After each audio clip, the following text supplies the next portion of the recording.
dalam perjalanan ke akhirat.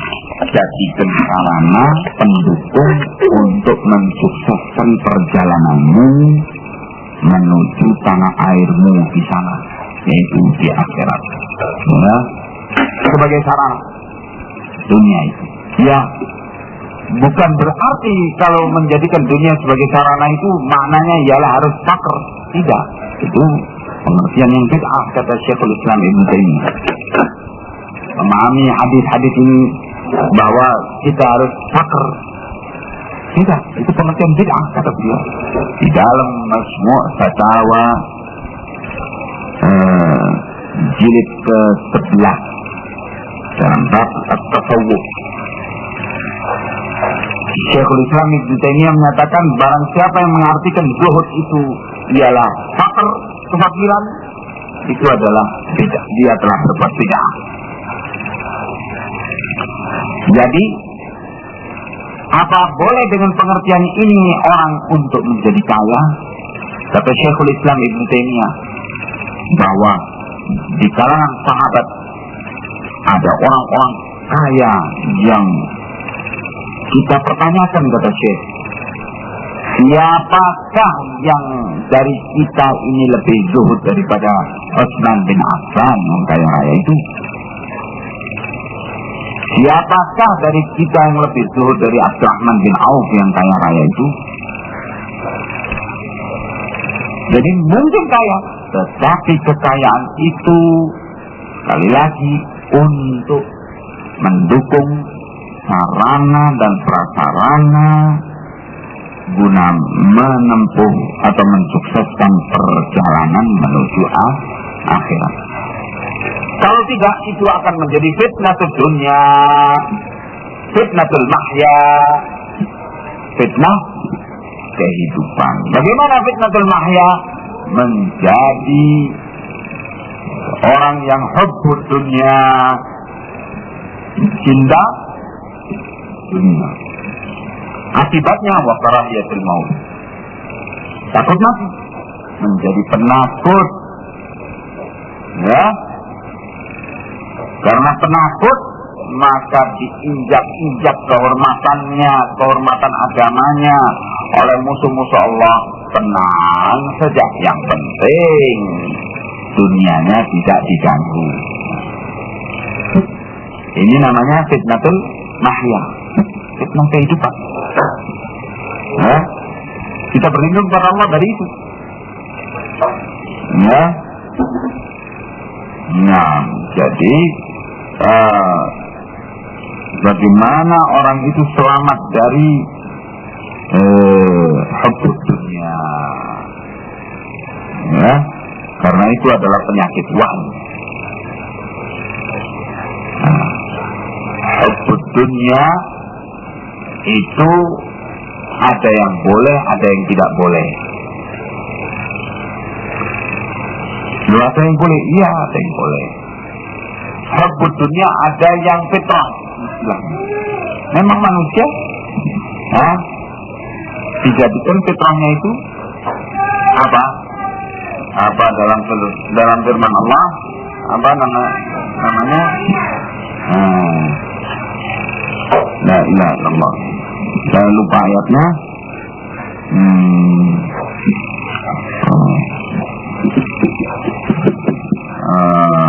Saya lupa. Di mana juga dalam sabda Rasulullah SAW bahwa Rasulullah menyatakan hubbiba ilayya min dunyakum at-tibu wan nisa wa ju'ilatis salatu qurrata aini. Dijadikan aku cinta kepada dunia kalian, yaitu minyak wangi dan perempuan.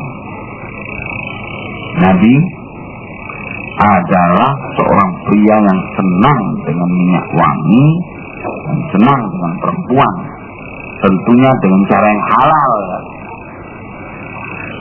bukan dengan cara yang haram, dengan cara yang halal.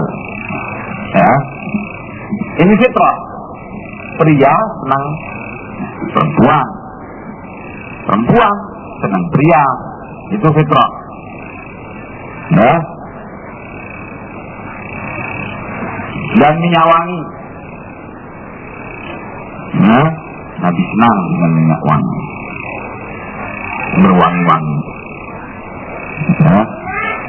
Banyak seperti bid'ah sufiyah, zuhud, terus baunya bau nggak karuan. Ini bid'ah. Nah. Jadi Nabi itu baunya segar, wangi, senang dengan wangi-wangian.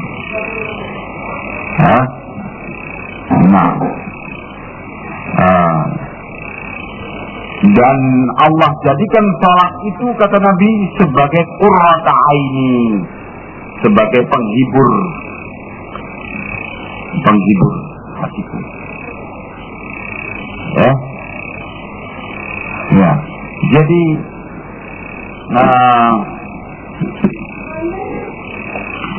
itu ayatnya saya baru ingat sekarang. Zuyyina lin-nasi hubbus syahawati minan nisa'i wal banina wal qanatir minadh dhahabi wal fiddah dan selanjutnya. Allah telah menghiasi bagi manusia, bagi pria-pria, yaitu syahwat, kesenangan kepada lawan jenisnya, yaitu kepada wanita, dan kepada anak-anak, dan kepada emas dan perak. Ingatlah di surah apa itu? Al-Imran ayat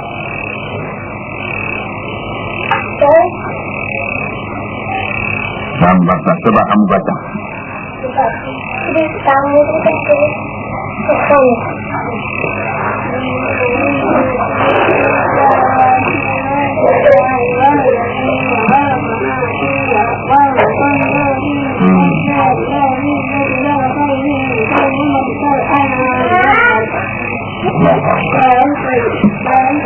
Zalikal mata'u hayatid dunya. Demikian itu adalah kesenangan hidup di dunia. Jadi Allah hiaskan pada manusia itu kesenangan kepada wanita, kepada anak-anak, ya, kepada emas dan perak, kepada khailil musawwamah, kuda-kuda yang ditambatkan, kuda-kuda yang perkasa. Ya, itu fitrah. Kudanya Rasulullah itu bernama Uzair, dikasih nama Uzair. Kuda Rasulullah tinggi, Masya Allah. Itu dipilihkan oleh Raja Romawi, kuda yang paling istimewa, kuda Arab yang paling istimewa untuk Rasulullah Sallallahu Alaihi Wasallam sebagai hadiah demikian. Kemudian dipilihkan 2 kuda wanita yang cantik-cantik untuk hadiah bagi Rasulullah. Terima. Satu diambil, yaitu Maria Al-Qibtiyah, Ummu Ibrahim. Yang satu dihadiahkan kepada yang membawa surat itu, sahabat yang membawa surat itu. Dia dikirim 1 botol besar minyak wangi misik untuk Rasulullah, dan diterima dengan senang oleh Rasulullah. Hadiah. Jadi hadiah dari Raja Romawi sebagai balasan terhadap surat Rasulullah untuk mendakwai mereka. Yang bawa surat itu dikasih oleh Rasulullah salah satu daripada budak wanita. Yang satu diambil sendiri oleh Rasulullah SAW. Dan kemudian dinikahi, dibebaskan dan dinikahi. Terakhirlah Ibrahim bin Muhammad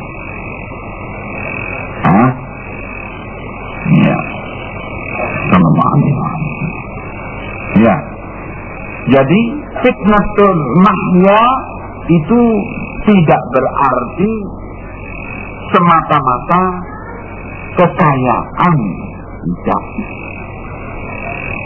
Tetapi fitnatul mahya itu, fitnahnya hidup di dunia ini ialah mada hubbud dunya. Ya, surat Al-Imran ayat 13. Ya, 14. Ayat ke-14. Ya. Perkara kekayaan itu fitrah. Para sahabat juga sebagian mereka kaya. Ya. Abu Hurairah yang sangat fakir, tetapi setelah wafat Rasulullah SAW, kemudian beliau ikut dalam berbagai peperangan hingga dapat ghanimah demi ghanimah, sampai akhir hayatnya beliau dalam keadaan kaya raya. Tanah yang luas, kebun-kebun yang luas, onta, kuda yang hebat-hebat. Ya. Tetapi zuhud di saat diperlukan untuk jihad fisabilillah, tidak pernah berpikir nanti bagaimana belanjanya di hari depan atau apa, tidak berpikir. Bagaimana warisan untuk anak? Umar bin Abdul Aziz, seorang khalifah dari Bani Umayyah bernama Umar bin Abdul Aziz, cucunya Umar bin Khattab. Itu namanya khalifah dari Bani Umayyah. Bani Umayyah tentunya karena kerajaan Islam sudah luas sedemikian luas, Romawi takluk di bawah telapak kaki tentara Islam di zaman Bani Umayyah. Persia takluk, besar kerajaan sehingga kekayaan melimpah luar biasa. Umar bin Abdul Aziz waktu menjelang meninggal dunia ditanyai oleh para menteri atau para pengawalnya, ya Khalifah, apakah engkau tidak nulis surat untuk meninggalkan sekedar harta bagi anak cucumu agar mereka tidak terlantar? Kata Umar bin Abdul Aziz, enggak perlu. Karena kehidupan Umar bin Abdul Aziz demikian pas-pasannya. Diulang permintaan itu, terakhir jengkel Umar bin Abdul Aziz. Nah, begini, dengarkan. Ini adalah keputusan akhir dari aku. Aku mempunyai keyakinan, kalau anak-anakku nanti sepeninggal aku itu adalah orang-orang yang saleh dan salehah, Allah yang lebih menjamin daripada aku. Karena itu tidak apa aku tinggalkan bagi mereka.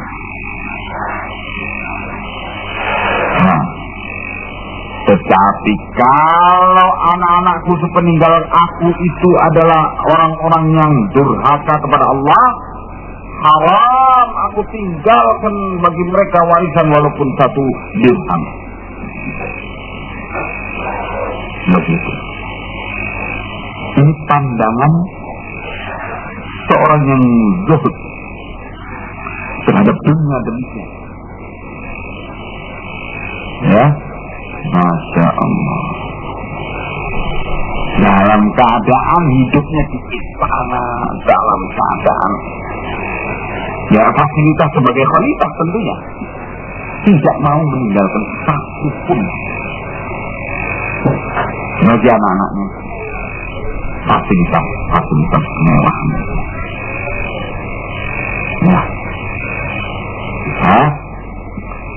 Nah itu namanya orang yang selamat dari fitnatul mahya, fitnah hidup di dunia.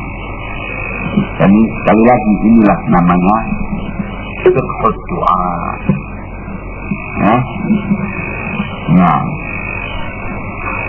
kita berdoa kepada Allah berlindung dari 4 perkara tersebut. Tsumma yad'u, kemudian berdoa bima syaa, dengan apa yang dikehendaki, min khairid dunya wal akhirah, daripada khairid dunya, kebaikan dunia, wal akhirah, dan kebaikan akhirat. Jadi setelah tahiyat selesai, tahiyat akhir selesai, kemudian doa. Pertama 4 perkara. Ya. Kemudian doa, Allahumma a'inni ala dzikrika wa syukrika wa husni ibadatik.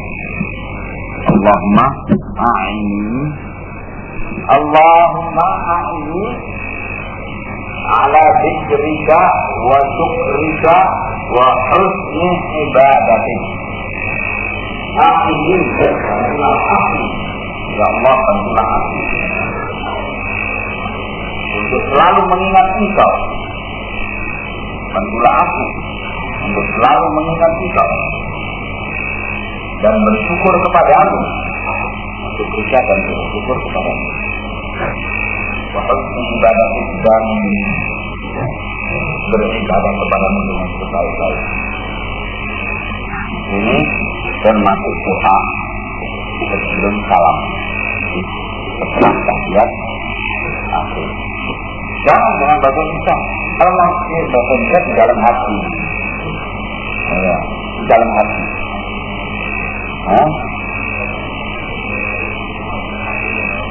Oh, ya, artinya ya, kalau cuma baca artinya, ya dalam hati, jangan keluar di lisan. Kalau ini diriwayatkan dari doa Nabi, kita ucapkan, tapi tentunya dengan mengerti. Kalau bilang kemarin, ya Allah, Allahumma ya Allah, bantulah aku. Ala berbuka untuk mengingat, selalu mengingat itu, bersyukur dan bersyukur kepadamu, terus beribadah dan beribadah kepadamu dengan yang terbaik. Bahasa Indonesia itu apa?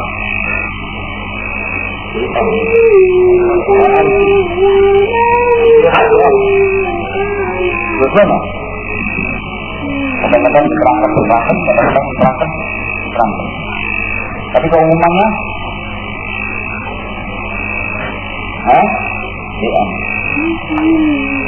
iya. Wah, itu tak boleh.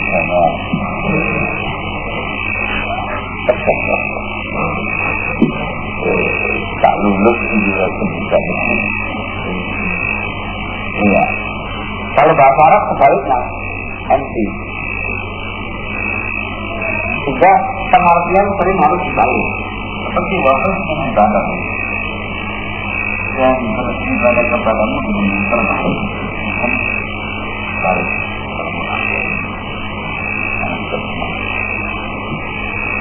Karena hukumannya juga terbalik. Tapi tidak.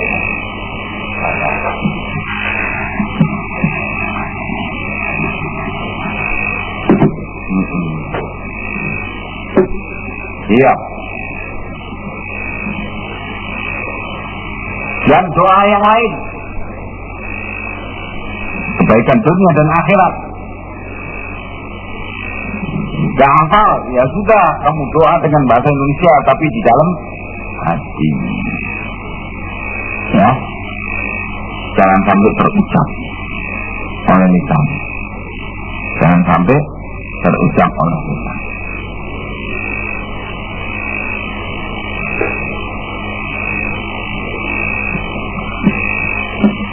Wa idza da'a liwalidayhi, wa idza da'a, dan apabila berdoa liwalidayhi, untuk kedua orang tuanya,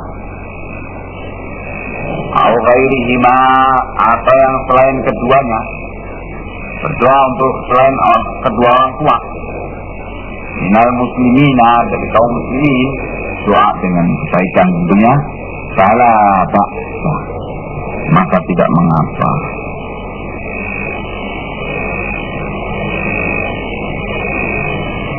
Sawa'un kanatis salatu fardhatan, sama saja, baik dalam salat fardu, sawa'un sama, kanatis salatu fardhatan, apakah salat itu fardu? Atau nafilatan, atau salat sunnah?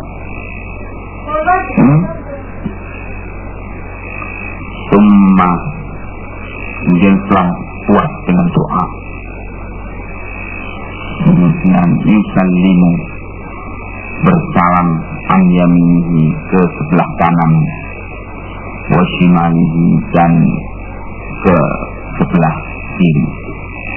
Jadi kanan dulu, qailan, dengan mengucapkan assalamualaikum warahmatullahi, kemudian assalamualaikum warahmatullahi. Riwayat yang sahihah menyatakan assalamualaikum warahmatullahi wabarakatuh ada. Tapi ke arah kiri tidak lengkap.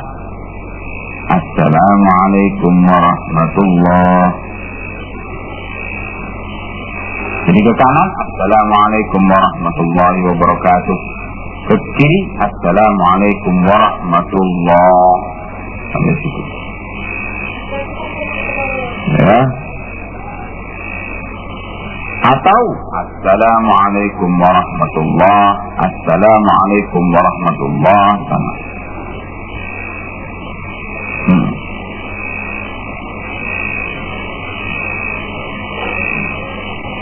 Adapun salam dengan assalamualaikum warahmatullahi wabarakatuh, assalamualaikum warahmatullahi wabarakatuh, ini dhaif, riwayat yang lemah. Iya, itu dhaif, itu lemah. Yang sahih dua model ini, yaitu assalamualaikum warahmatullahi, assalamualaikum warahmatullahi. Yang kedua, assalamualaikum warahmatullahi wabarakatuh, assalamualaikum warahmatullahi. Halas. Kita lanjutkan.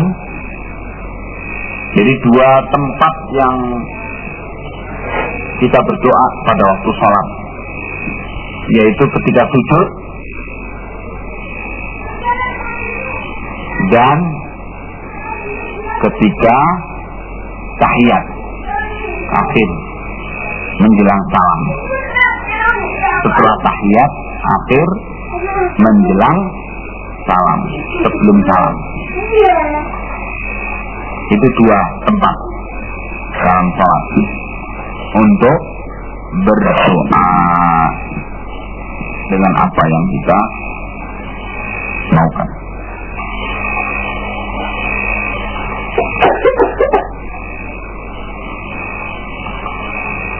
Masya Allah. Baik, kita lanjutkan. In kanat as-salatu sulatiyatan, in kanat as-salatu sulatiyatan kal maghribi, kalau salatnya itu sulatiyah, yaitu 3 rakaat, kal maghrib, seperti maghrib,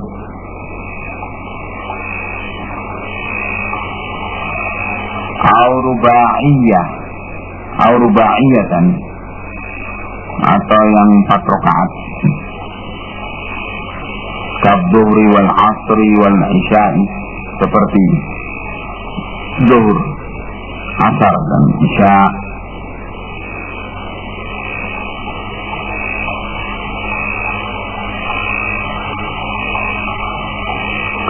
Qara'a at-tashahhud al-madhkura anifan, maka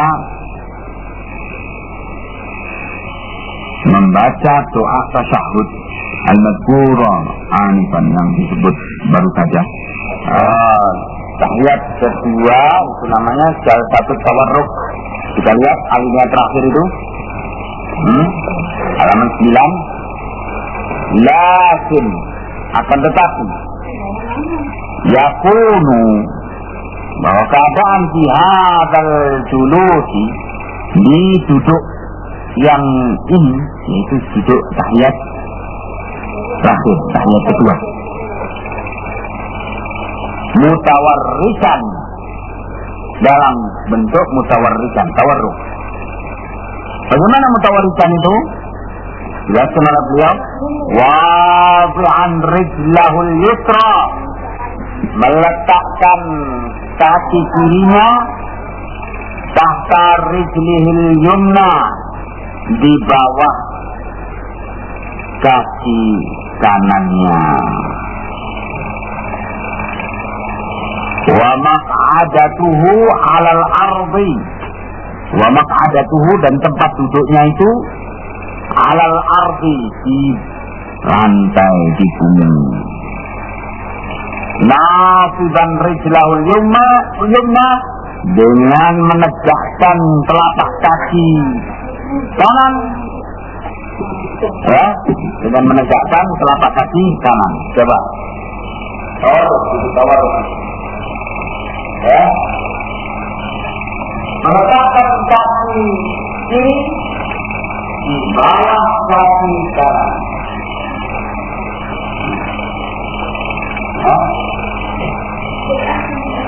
Ini kaki kanan, nafsu batu. Apa? Ya. Diberdirikan. Sedangkan kaki ini diletakkan di bawah dan tempat duduknya di lantai. Ini namanya duduk tawarruk. Jauh satu tawarruk.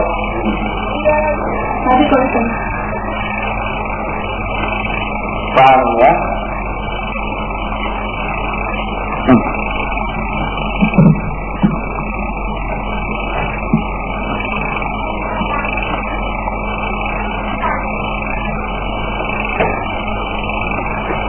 Baik. Dalilnya apa? Li hadis Abi Humaid fi dzalik. Karena adanya hadis Abi Humaid yang menjelaskan jalsatul tawarruk ini tadi. Tsumma yusallimu an yaminihi wa shimalihi. Kemudian mengucapkan salam ke kanan dan ke kiri. Qailan, mengatakan Assalamualaikum warahmatullahi. Assalamualaikum warahmatullahi.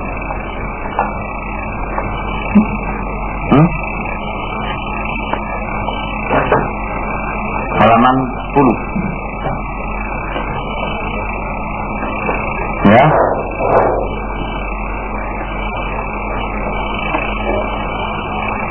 Setelah itu, setelah salam,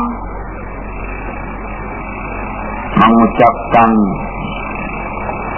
dalam riwayat Ibnu Abbas, karena Ibnu Abbas itu masih kecil, itu dapat bagian saf terbelakang di masjid Nabi. Nah, sehingga kata Ibnu Abbas menceritakan, kami tahu kalau sholat itu telah berakhir ketika kami mendengar orang-orang mengucapkan dengan bersuara Allahu Akbar.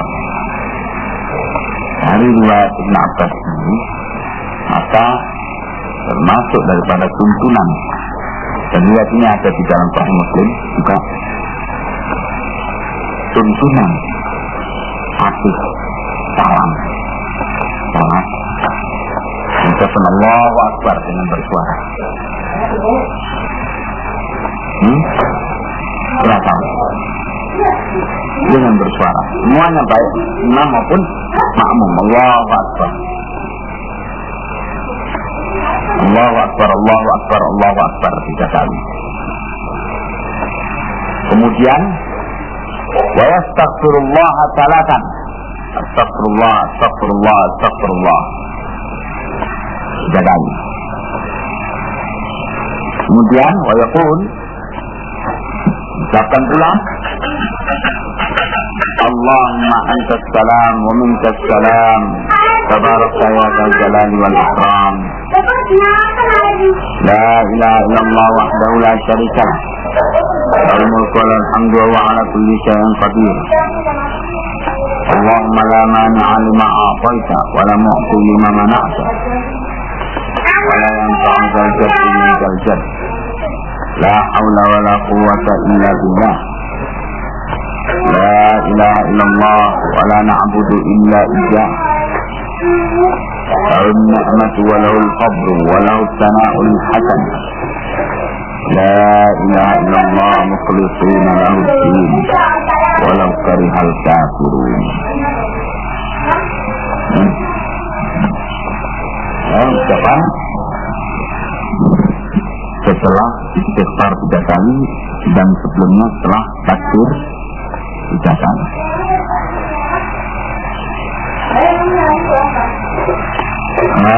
Allahumma antas salam, ya Allah engkau lah as-salam. As-salam bermakna kesejahteraan. Nama daripada nama-nama Allah ialah as-salam. Wa minkas salam, dari engkau lah kesejahteraan. Tabarakta ya dzal jalali wal ikram. Tabarakta, maha mulia engkau ya Allah. Wahai Dzal Jalali, wahai yang mempunyai Al-Jalal, keagungan, wal ikram, dan kemuliaan.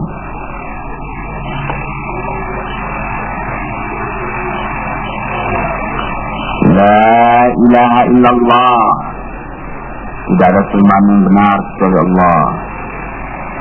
La syarika lah, hanya Dia yang menjadi sembahan. Dia saja yang menjadi sembahan. La syarika lah, tidak ada sekutu baginya.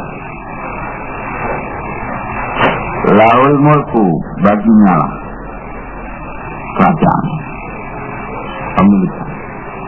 Walahul hamdu, dan baginya lah segala pujian. Wa huwa ala kulli syai'in qadir, dan Dia atas segala sesuatu maha menentukan. Allahumma ya Allah, la mani'a lima a'taita. La mani'a, tidak ada yang bisa mencegah, tidak ada yang bisa mencegah lima a'taita, bagi apa saja yang Engkau beri. Saja, kalau Allah memberi, tidak bisa dicegah oleh siapapun. Allah menurunkan hujan, bisa enggak ada ilmu pengetahuan dan teknologi menghentikan hujan? Kira-kira ada enggak? Ada teknologi untuk membuat hujan buatan, ya. Tapi mencegah turunnya hujan, itu salah satu dari sekian banyak bukti bahwa kalau Allah memberi, tidak ada yang bisa mencegahnya.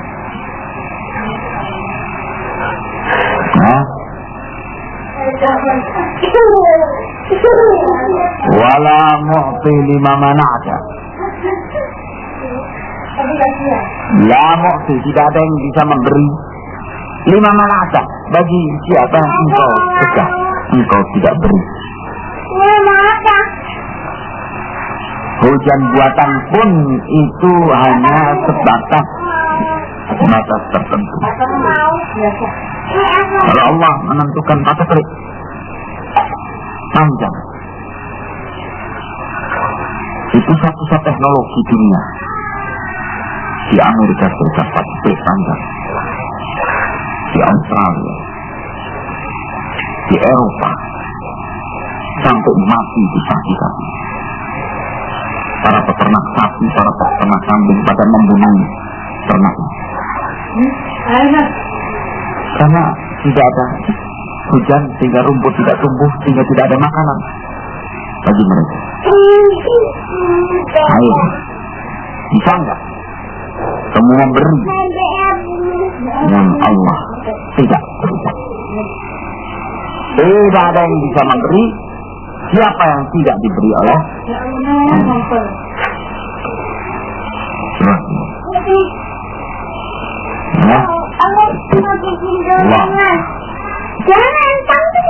Allah tidak beri keamanan. Allah takut keamanan. Tentara keamanan mana di dunia yang bisa memberi keamanan? Ayo. Tentara yang selalu mengaku sebagai kekuatan dunia, polisi dunia, di markas polisinya tidak mampu dengan lebih meter. Sampai belasan orang tewas kena ditikam di Washington, di ibu kota, sampai terjadi pengungsian rakyat dari Washington karena takut dia. Ayo, Allah cabut keamanan. Siapa yang memberi? Ayo silakan beri keamanan. Dan demikian Allah mengajari kita tentang sifatnya yang maha agung.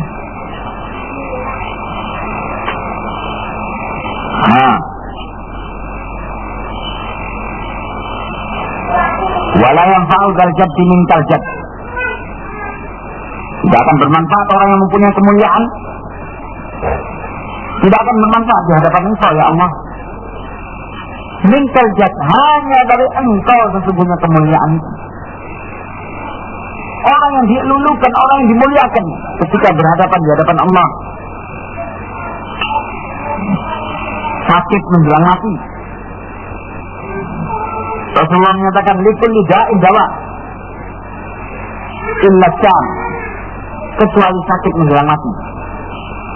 Semua pusing bisa diobati, ada obatnya. Kecuali pusing menjelang mati, tidak ada obatnya. Syam itu yaitu sakit yang mengantarkan dia ke mati. Itu enggak ada obatnya. Semua penyakit ada obatnya, kecuali sakit yang menjelang mati. Walaupun sakitnya ringan, tapi karena menjelang mati nggak bisa diobati.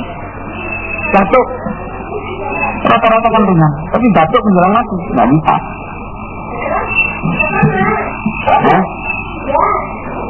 Ya, begitu kan. Nah, sekarang orang yang mempunyai kekayaan dunia, orang yang memiliki segala kemuliaan dunia di tangannya, tiba-tiba sakit. Dokter, segala dokter didatangkan dari seluruh dunia. Layan fa'u minkal jadd, layan fa'u dzal jaddi, tidak akan bermanfaat orang yang mempunyai kemuliaan ketika berhadapan dengan Allah. Minkal jadd, hanya dari Engkau ya Allah kemuliaan. Teknologi kedokteran mana yang bisa kiranya mencegah mati? Kira-kira ya, tidak bermanfaat.